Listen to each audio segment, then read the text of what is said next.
Yeking dikejutkan oleh sesuatu.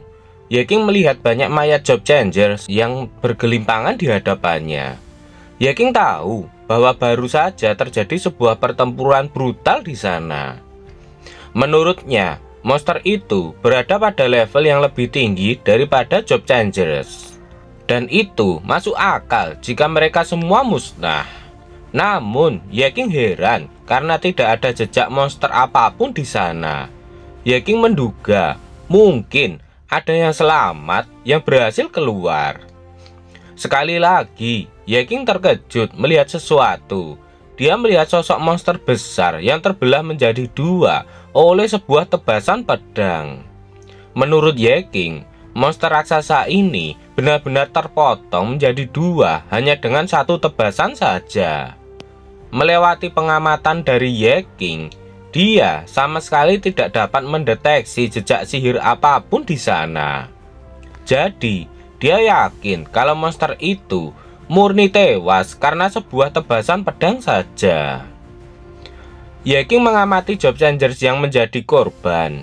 Dia melihat kalau sebagian besar korban adalah Job Changers tipe ketangkasan dan kecerdasan.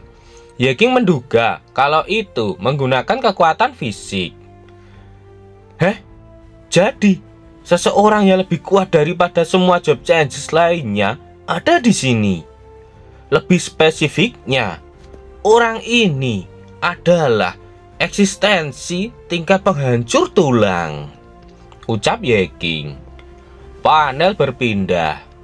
Xiao Yu pun akhirnya mengikuti Wu Ming dari belakang menggunakan kursi rodanya. Wu Ming terus berjalan di depan dan seperti tak menghiraukan Xiao Yu yang mengikutinya dari belakang. Tiba-tiba, Wu Ming menginjak sesuatu di lantai yang membuat Xiao Yu ketakutan. Sepertinya, Xiao Yu mengetahui sesuatu.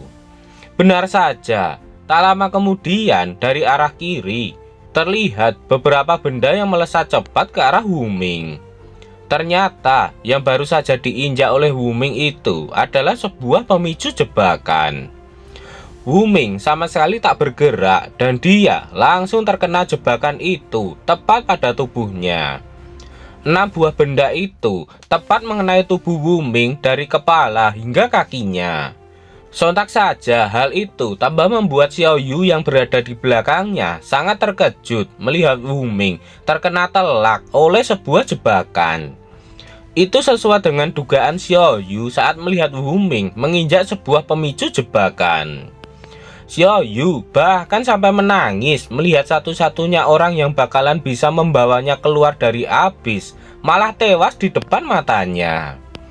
Tubuh Wu Ming benar-benar tertembus oleh sebuah peluru magic yang ditembakkan ke arahnya. Namun, ada yang aneh pada Wu Ming. Walaupun kepala dan tubuhnya sudah berlubang, namun dia sama sekali tidak tewas dan masih bisa berdiri tegak dan tidak mengeluarkan cairan merah sama sekali. Bahkan luka di dahinya pun perlahan menutup. Karena luka yang diterima oleh Wu Ming terlihat parah, Xiao Yu menanyakan apakah mereka akan melanjutkan perjalanannya. Namun, karena melihat Wu Ming tak merasakan sakit sama sekali, Xiao Yu juga menanyakan apakah Wu Ming merasakan sakit pada lukanya. Wu Ming terkejut mendengar semangat dan pertanyaan dari Xiao Yu. Kemudian, Wu Ming menceritakan masa lalunya. 4 tahun yang lalu, di makam kuno kelas abis, terlihat raja tingkat bos abis menangkap seorang Job Changers. Dia terlihat sangat menakutkan dengan wujud seperti mumi. Tak lama kemudian, pria yang tertangkap itu berteriak keras karena kepalanya dicengkram begitu keras. Dan tak menunggu lama, kepala orang itu dipaksa oleh raja tingkat bos abis itu untuk meninggalkan tubuhnya dengan cara ditarik paksa. Hal itu membuat teman-teman pria itu yang melihatnya dari kejauhan sangat terkejut. Ternyata dari barisan Job Changers itu terdapat Wu Ming. Dia hanya bisa menyaksikan temannya tewas tanpa bisa berbuat apa-apa. Dia hanya bisa menggertakkan giginya saja, tanda dia sangat kesal. Dasar idiot! Aku sudah membayarmu banyak uang. Apa itu semua untukku agar aku bisa makan kotoran? Sebagai tentara bayaran, kalian seharusnya mengambil uang itu dan menyerangnya dengan agresif, teriak bapak-bapak botak yang kelihatannya dia adalah orang yang menyewa para job changers untuk masuk ke dalam abyss bersamanya untuk melindungi dirinya. Si botak itu masih marah-marah. Dia mengingatkan jika job changers di sana adalah nyawa yang dia beli dengan uang 2 kali lipat dari harga yang mereka tetapkan sebelumnya.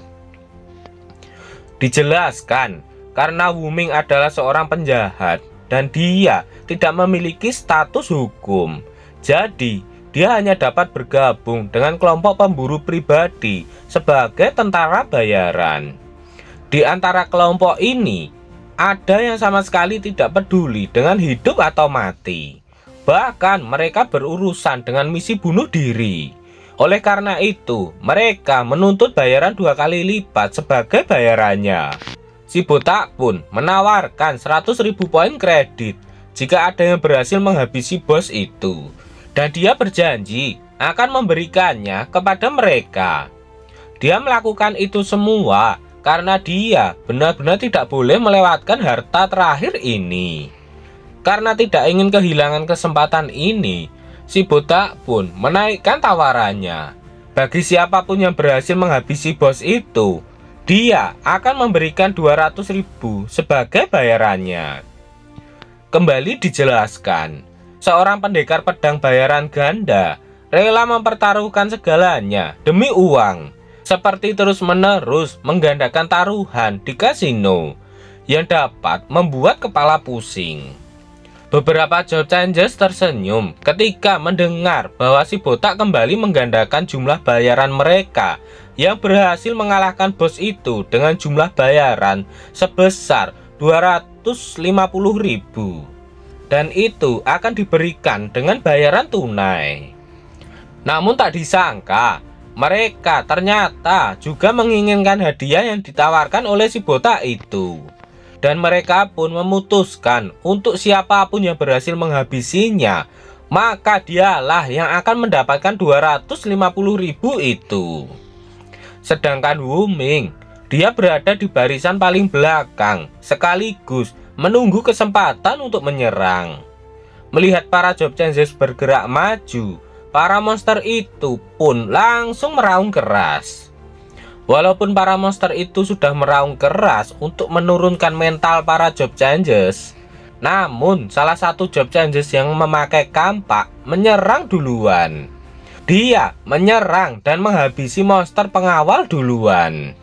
Setelah selesai dengan pengawalnya, sekarang giliran bosnya. 2 orang dari job changers melompat bersamaan dan berniat menyerang bos monster itu secara bersamaan. Bos monster kembali meraung keras dan langsung menghabisi kedua job changers itu hanya dengan sekali serang. Setelah itu, monster itu melihat ke arah Wu Ming dan langsung menyiapkan kepalan tinjunya untuk menyerang Wu Ming. Wu Ming pun langsung terkena pukulan itu dan terlempar jauh ke belakang. Setelahnya, pandangan monster itu tertuju ke arah si botak yang berdiri tepat di sebelahnya. Si botak berteriak-teriak meminta untuk diselamatkan. Dia mengatakan jika dia tak selamat, maka mereka tidak akan mendapatkan bayarannya. Itu dikarenakan mereka akan dibayar jika dia keluar dari sana dalam keadaan hidup-hidup.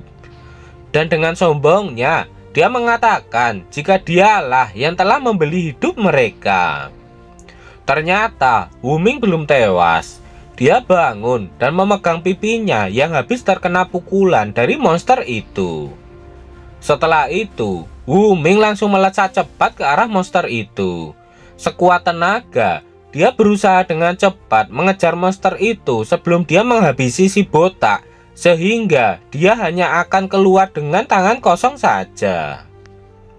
Setelah masuk ke dalam jangkauan serangannya, Wu Ming pun langsung menebaskan pedang besarnya ke perut monster itu yang membuat monster itu berteriak keras. Wu Ming pun berteriak untuk menambahkan kekuatan tebasannya hingga dapat memotong monster itu. Dan akhirnya setelah perjuangan kerasnya, Wu Ming pun berhasil menghabisi monster itu, dan monster itu pun menjatuhkan drop item berupa kotak peti harta karun dan juga sebuah benda bulat yang melayang di atasnya. Tiba-tiba tubuh Wu Ming didorong oleh si botak hingga jatuh. Dia berlari menghampiri peti harta karun yang tepat ada di hadapan Wu Ming. Dia terlihat senang melihat peti itu. "Minggirlah! Jangan halangi aku! Biarkan aku membuka kotaknya!" teriak si botak.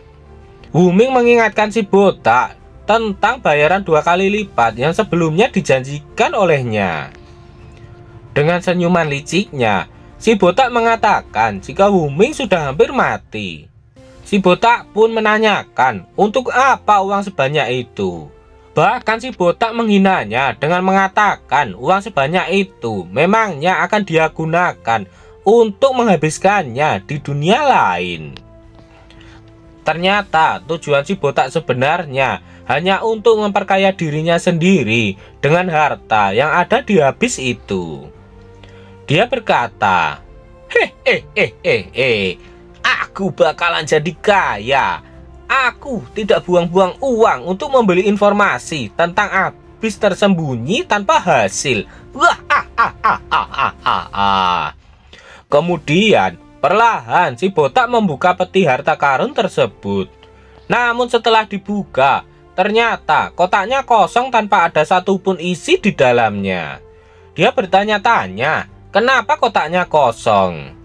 Si botak tak mau menyerah begitu saja. Dia mencoba mencari di dalamnya, siapa tahu ada sesuatu di sana.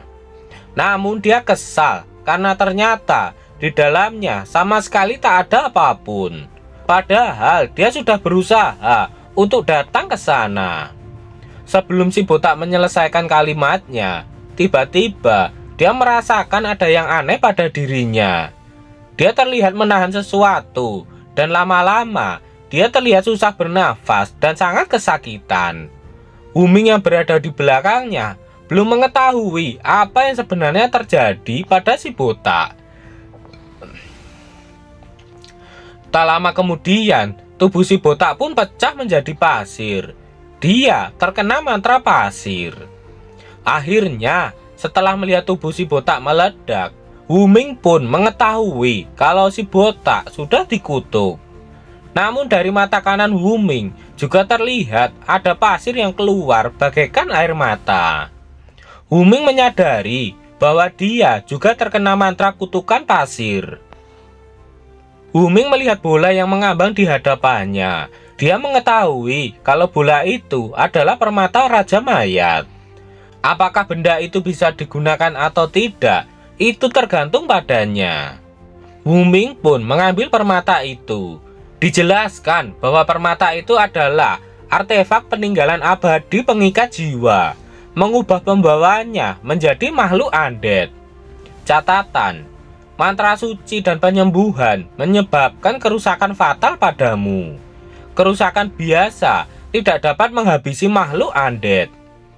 Biaya transformasi adalah kehilangan kemampuan untuk merasakan sakit dan perubahan emosional. Aku akan menjadi seseorang yang tidak bisa mati. Itulah yang terjadi pada Wu Ming selama ini, dan itu menjelaskan bahwa Wu Ming tidak mati setelah terkena jebakan barusan. "Hah? Darahmu sebenarnya pasir? Kutukan apa yang menimpamu?" ucap Xiao Yu yang sangat terkejut ketika mengetahui yang sebenarnya dari Wu Ming. Wu Ming pun terdiam, tak menjawab apa yang ditanyakan oleh Xiao Yu. Xiao Yu kesal karena Wu Ming tak menjawab pertanyaannya dan malah mengabaikannya.